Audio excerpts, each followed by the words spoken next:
In the previous episodes, homeowners Jamie and Sonia took us on a guided tour of their beautiful home. Now they'll be sharing with us their top tips for budding self-builders and sharing the knowledge that they have gained throughout their own exciting journey.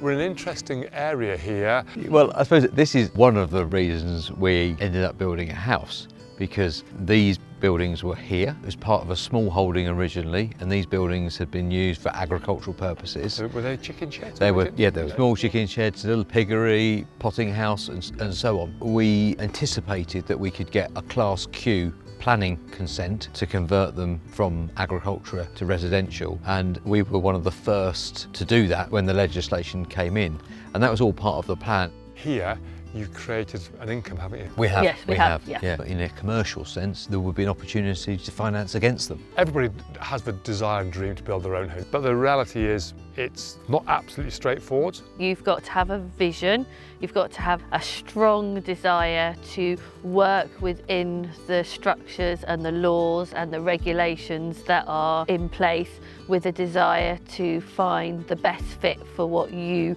would like to achieve. The thing not to underestimate is time. Don't think you're going to get planning in 13 weeks. You need to be a strategic thinker. You need to think about, how can I get to the point that I would like? And the ultimate aim is to build a house. And you may start thinking it's going to look exactly like this, and you may end up with it looking like that, but actually there isn't a huge difference, and the key thing is you have built a beautiful bespoke Oakwrights house. A lot of single building plots are essentially self-build, and they are exempt from CIL, Yes. which is effectively a tax. Community infrastructure levy. That's it, which developers, house builders have to pay. Yes. But as a one-off self-build, you don't normally have to pay. It requires you to notify the local authority before you start. The more notice you can give, the better. Or as soon as you gain planning permission, notify. Notify them, because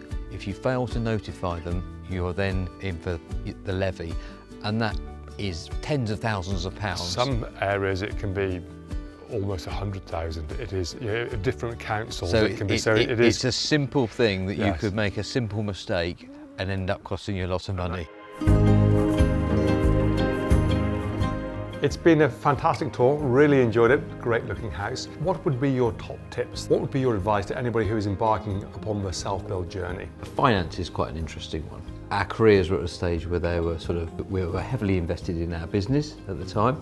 Therefore, we were sort of looking at about how best to finance it.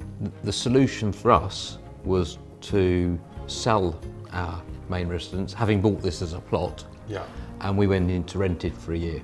Okay, so raise the cash.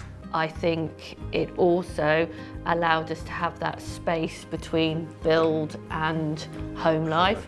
So close enough to be able to visit on a regular basis, but far enough away to get a little bit of separation. Yeah, and that's another thing. I think it's really important to be very regularly on site when you're doing your own self-build. So both of us were here most mornings or evenings, and we would have regular informal chats with the builders and the subcontract work with them. And I think having that rapport and that easy relationship with them is really helpful. Plan early. I remember the foundations had just been poured, and we were making decisions on the windows. We were ordering the windows at the point the foundations were laid, because there was, I can't remember, a 16-week, delivery time on windows, and therefore, in order to avoid a delay at some point later.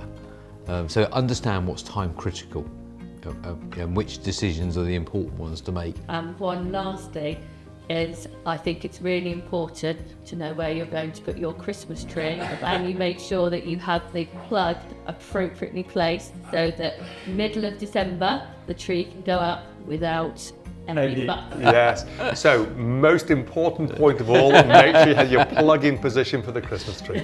Well, that's been fantastic. I've really enjoyed today. Thank you so much, and a wonderful home in a beautiful part of the country. And thank you, Tim. Honestly, the whole Oakwrights experience has been fantastic. Thank you very much, and look forward to seeing you in the future as well. So, Thank you. Today has been a wonderful day here in the Warwickshire countryside. Sun shining, amazing house, fantastic family who've achieved an amazing home. So please like, subscribe, and if you've got any comments, we'd love to hear from you. What could we add into our videos? Are you finding the information helpful? What else can we do to give you inspiration to build your dream?